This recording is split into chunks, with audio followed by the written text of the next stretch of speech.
What is going on, PMC fans? It is yet again time for another coach interview for the Orange League. And today we have none other than the D League's returning Season 1 champion, Akki VGC, coach of the Portland Crowbats. Say hello. What is poppin', guys? What is poppin'? We have the Lord back. He had to come back and defend his title. It was only right. And you guys already know his team name, so we're just gonna hop right in here because I know originally you were a VGC player. What are your thoughts on league format? Oh, I haven't been like a really competitive VGC player for like 2 years now. I think like the last serious tournament I played in was German Nets in 2016. That was like almost a year ago. So I'm more like a league player, and it's way more fun than VGC most of the time. So league format is your cup of tea. That's what you like. You're a league player. You just said it yourself. You're a league player. Yeah, it definitely is like the most fun for me. Like I still enjoy some showdown or some VGC every now and then, but not as competitively as I used to play like a couple years ago, I guess. All right. So for the next question, we were gonna ask you about your previous league experience. But I mean, I pretty much know that he's our D League defending champion. He's won ITL a few times. He's won the MPL a few times. He won, I believe, the ABA, which was Neuvern's bad league at the time. Bad because everyone kept quitting, and I wanted to cry. But yeah, so he's tried and true in the format. He's a veteran. He's a top competitor every time he steps in, and yeah. How many championships do you have, Akki? I have 6 right now, but I'm like in the playoffs for NPL Season 3, where I try to get my 7th ship. And like ITL will start the playoffs in a couple of weeks, so maybe I might make it 8 in a couple of weeks, but we'll see about that. Good lord, this man out here with 8 rings, huh? He's looking like Michael Jordan right now. This man got 6 rings, and no wonder he calls himself the GOAT on Twitter. Yo, the memes. See, the most fun part about this league is how many memes there are, because we got some storylines in this thing, man. We got Akki v Trev. We got Akki v Roshan isn't really anything, but I feel like Akki versus Bill is gonna end up being something as well. I can't wait. This is gonna be so interesting. So do I even play the kid? I don't even know if I played Bill, but... Oh, you don't know if you... I haven't looked at the schedule at all. I don't know who plays who. I think Scoot said he plays Togue week 1, which is interesting. That's going to be a very good match. That's going to be fun. Yeah, but... Let's see. What do you feel is a strength for you when it comes to league format battling? Definitely my team preps. Like I don't think I've ever been like really out prepped in any of my matches. Like, maybe a couple times where I like didn't know really what to do when I built, but besides that, I always found the game plan that worked, and it's definitely one of my biggest strengths, I guess. Like everyone makes mistakes during battling, but if you prep well, you can like overcome them, I guess. And that's what I do most of the time. I feel that 100%. There was a time where I used to come to you for like just some, like if I built the team and I felt iffy on it, or if it was just a weird matchup and I felt iffy on it, I'd come to you and pick your brain about what you think I should bring, and then I would like compare and contrast and take some of the stuff you made and some of the stuff I made and see how I feel it. Like it's sometimes it's good having a second opinion. But at the same time, when you're comfortable and good enough at prepping on your own, that's a skill in itself. And Akki is one of the best at prep that I know. It's never wrong though to have like a second opinion. Like these last couple of weeks, I definitely like hit up some friends and like asked them about like my squads that I built. Like just to have like a second opinion, it can always like help you out a lot, especially if you have a tough matchup or something. Yeah, matchup. I just don't like when people look at the tough matchup and then because they have a tough matchup, they automatically dismiss it and say, "Well, my matchup is bad" before the match even started, so that if they lose, it's okay that they lose. A lot of people do that. I don't care about matchup. If like if I have a bad matchup, I'm still gonna try to win, and I'm not gonna use that as a defense mechanism to allow myself to lose and it be okay. I don't like losing, so any loss for me is a failure. Um, but yeah, let's continue. You said your team building is your biggest strength. What would you say, if any? Because I know you think you're the goat. I honestly would put you up there as one of the goats in terms of what I've seen, what I've heard, and what I've been around with you. I know how good you are. I know you're really good. You're one of the best players I know. What would you say is your biggest weakness in the format? Or probably my attitude towards other guys. Like some people, like a lot of people know me and a lot of people don't like me for because like I come over as cocky or arrogant or whatever. Like when I play people I don't know or people who would like try to talk trash to me, I might underestimate them or try to stunt on them during battles, and that could cost me at some points. But that's probably my biggest weakness, I guess. This man says nothing about the game. He says my arrogance is my biggest weakness. Yeah. No, I he didn't say I'm arrogant, but like a lot of people think that, and if they try to talk trash, I like want to stunt on them even more. Like I want to 6-0 them if I don't like people, I want to 6-0 them, and that could cost me some games, I guess. stun or die, man. Stun or die. I've definitely seen you Yeah, stun on a few souls, but it's all good. Um, so how do you go about drafting? Do you make a draft plan? Do you go with the flow? What goes through the mind of Akki when it comes to drafting in league format? I mean, like when I started the format, I like definitely had some draft plans, but like when you play like 150 games or something in the format, you like try to come up with stuff to keep it interesting. And like these last few leagues I've been in, like since Sun and Moon started, basically, I like wanted to grab some mons that I haven't used as often as others and try to build some heat sets. So I definitely like try to grab versatile mons that can fill like a multitude of roles on my squad that can be like that can really catch an opponent off guard with some heat sets, I guess. Always gotta bring the heat. Aggie always brings the heat, man. He brings the freaking heat. Now, let's see. What do you believe to be the most overrated Pokemon in the format? I know you have Mew on your team now. We've had two people say Mew. We've had two people say Nidoking. We've had one person say Heatran. So I mean, what do you feel? Oh, one person even said Megalopunny. So that's two Mons on your team right now that are getting attacked for being overrated. What is the most overrated Mon in the format to you?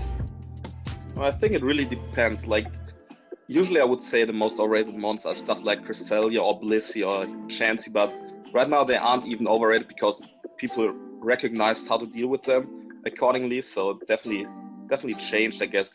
You could make the case for like Mega Lopunny being overrated because in lots of draft it goes like number 1 overall, number 2 overall. But in the hands of a bad player, yes, Lopunny will get its kills, but it doesn't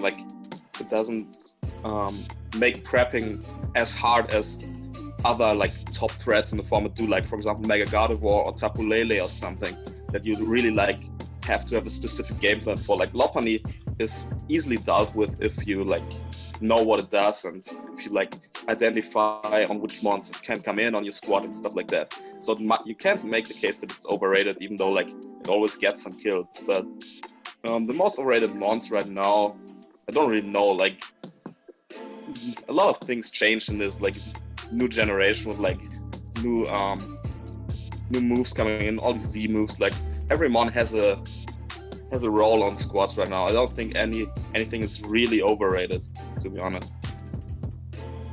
I think a lot of people overrate Tapu Lele and Magearna. Like they insta banned them once like they came out because Magearna has this amazing typing. Tapu Lele hits incredibly hard, but I don't think they are as good as people say they are, because like I don't agree with them being banned in any league at all.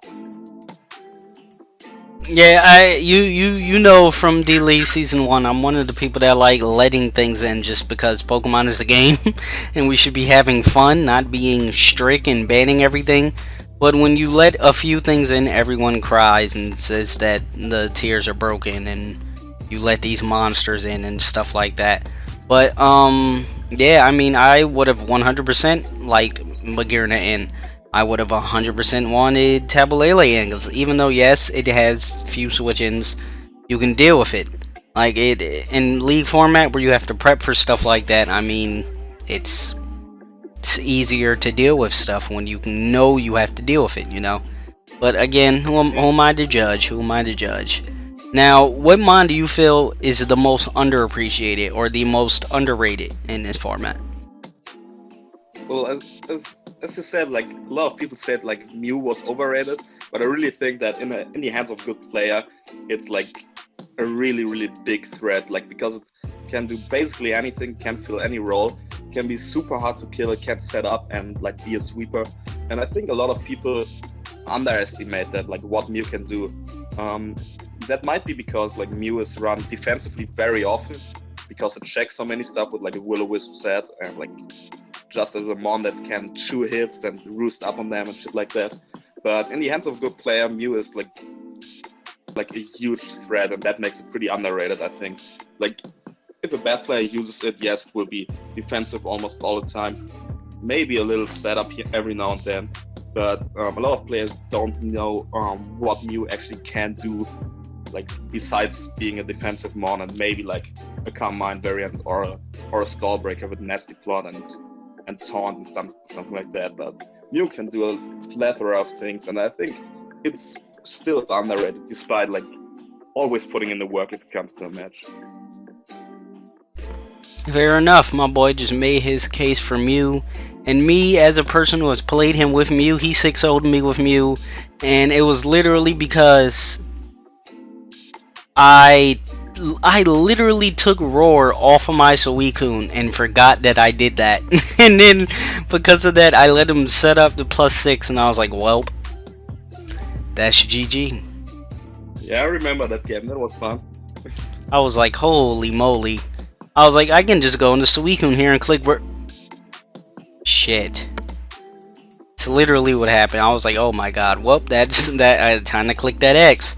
But I mean, at the same time, hopefully, I know in the future, me and Anko will be able to have a game where I don't, just choke the game away and we actually can play. But, let's see. Next question. Any expectations for yourself going into this season, Akki? Oh, like I definitely want to keep my streak alive of making playoffs. Like I've never like missed playoffs in any league I've been in. But to be honest, like my only expectations are to get some solid W's versus some guys I really want to beat. For example, Trev again. So like I really want to show off some heat sets and potentially like catch people off guard and like just give the people what they want, right? I definitely want the Trev v Akki saga to continue, man. It's gonna be beautiful. Beautiful. I gotta check. I'm pretty sure you guys play this season. I gotta check and see when that happens. Yeah, we play week 1 actually. Week 1? Yeah, yo, oh my god, this season is going to be insane. I can't wait. I can't wait. Alright, so any inspirations when it comes to battling? I know you believe yourself to be the deity of Pokemon, so I know you don't really look towards any players in particular to, inspire you. But Scoot, he brought up someone I haven't even physically watched myself. I've heard a lot about Mr. Jamvad, but I've never watched him. I hear he's an amazing battler, so I mean, maybe eventually I'm gonna have to check him out to just see what all the hype is about. But he said he just used to watch Jamvad to, get some of his thought process, see how he goes about things. And Miguel, of course. So, I mean, is there anyone that you look at to try to just pick their brain, even if it's not to take anything from them, but just to see how differently certain people can think from how you approach the game? Oh yeah, for sure. Like when I started the format, I was like watching Miguel Mega Mogwai like a lot, and he really like changed the way I thought about mons and like the way I prepped. But I also like watch Jamvet, watch Pokegame, Blunder, Envy, Chimpact, all those guys who really like gave me some inspiration for some sets or like just helped me change my thought process. And right now the guy I like watch the most or I talk to almost every day is Gypsy King. You probably know that guy too. In my opinion, like one of the few guys that's on my level. In my opinion, like arguably even the best league format player there is right now. I really love to watch him because his thought process, like he is absolutely fantastic. I watched games that went like 50 turns and he played every turn flawlessly. That was like really incredible to watch. Like I'm good friends with him. I talk to him on a daily basis. We always like exchange ideas on team prep and like just talk about mons, and that really helped me to get even better in my opinion. Ah, so you and the king of gyps, the Gypsy King. You guys battled recently in the ITL too, right? Now we're battling this week actually. Ooh, I'm gonna watch that. I might. That can be a fun one. You might have to send me that link when it happens live, so I can literally be there and watch and drop some memes in the chat. But what coach do you want to play the most this season? Now, You already Roshan, know that. a few of them have actually said you. I haven't talked to Trev yet, but I'm only here to play Trev again. Like, there's no doubt about that. I want to get in his head again and then like 6-0 him and retire him potentially. That's the goal. oh my God, Trev, Trev. This man just said on camp live because we one take Jake. He wants to retire you, my friend. I hope you have a rebuttal for that. All right, we need to keep this spice going. Trev, don't back down. All right. Well, Akki, thanks for coming back, man. Everyone, like I said, this is our Orange League, well, the D League Season 1 champion, returning to defend his title. Make sure you subscribe to his channel. Everyone involved in the Orange League's links will be in the description. Make sure you support your favorite coach. All that good stuff. Akki, we just have one final question for you. Who will be the Orange League Season 1 champion? You already know I can't bet against myself. Like, I'm not promising a title or anything, but if I had to bet on anyone, like, that would be me, obviously. And I think my team is, like, really, really good, like a top 3 draft, so I should be fine in that regard. So I'm gonna try to take that crown again. Alright, folks, again, make sure you subscribe to this man, alright, so you can catch all the memes, all the heat, all the him dropping people on their necks verbally and in Pokemon, alright? And keep your eye out for this season, because honestly it's gonna be amazing and I can't wait to watch all of these matches. But I have been the head horse himself, and we're gonna get up out of here. Goodbye, people. Goodbye.